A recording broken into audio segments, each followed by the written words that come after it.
Rreth 300 hektar tokë me bimësi dhe shkure, si dhe 600 rënjullinj, janë djegur nga zjarri që përfshiu ditën e diel fshatin o shëtim të Vlorës, por edhe zonën e fshatrave Kërkov dhe Bestrov. Ky është bilanci paraprak i konfirmuar nga kreu i emergjencave civile në Bashkinë e Vlorës, Ardian Vreshtazi. Sipas tij, falëndërhyrjes së koordinuar të gjitha strukturave, zjarri është vënë në kontroll dhe shuar plotësisht rreth orës 23:30 të mbrëmjes të ditës së diel. Fatmirësisht nuk pati pasoja për banorët, megjithse në momentin e parë të përhapjes së flakëve u bë nevojshme evakuimi i disa familjeve nga shtëpitë e tyre, u shpreh Vreshtazi, duke theksuar se paralelisht me menaxhimin e situatës do të nisë një hetim për të zbuluar shkakun e zjarrit. Po, sot situata është e qetë, pasi mbrëm rreth orës 11:30, pra 23:30, është bërë plotësisht e mundur fikja e zjarrit dhe vënia në kontroll, por për arsye sigurie ne kemi lënë një mjet për tërë natën për të monitoruar dhe kontrolluar situatën, pasi kushtet e këqija atmosferike, pra temperaturat shumë të larta dhe prezenca e erës, përbënin një rrezik që mund të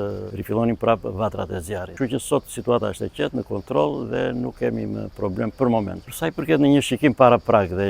një vështrim, bëhet fjalë për rreth 30 hektar pyll i djegur, me përbërësit e me shkure,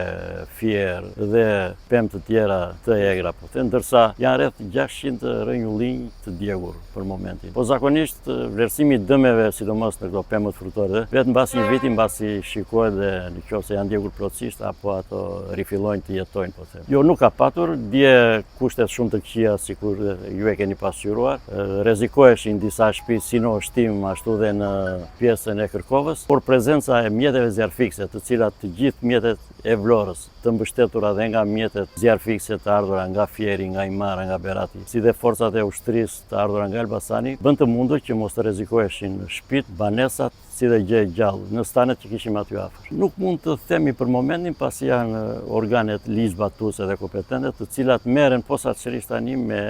këtë hetim për të vërtetuar ose për të gjetur nëse zjarri i qëllimshëm ose për arsye të tjera. Plagët shpërthyen fillimisht në fshatin Oshtim, ndërsa për shkak të erës së fortë dhe terrenit të vështirë, ato u përhapën me shpejtësi drejt fshatrave Kërkov dhe Bestrov. Ndërhyrja u kryes si nga toka me forca zjarfikse dhe mjetet rrethanore, ashtu edhe nga ajri, duke parandaluar përhapjen e mëtejshme të flakëve drejt zonave të banuara. Autoritetet u bëjnë thirrje qytetarëve të tregojnë kujdes maksimal dhe të raportojnë çdo vatër zjarri në fazat e para për të shmangur situata të rrezikshme.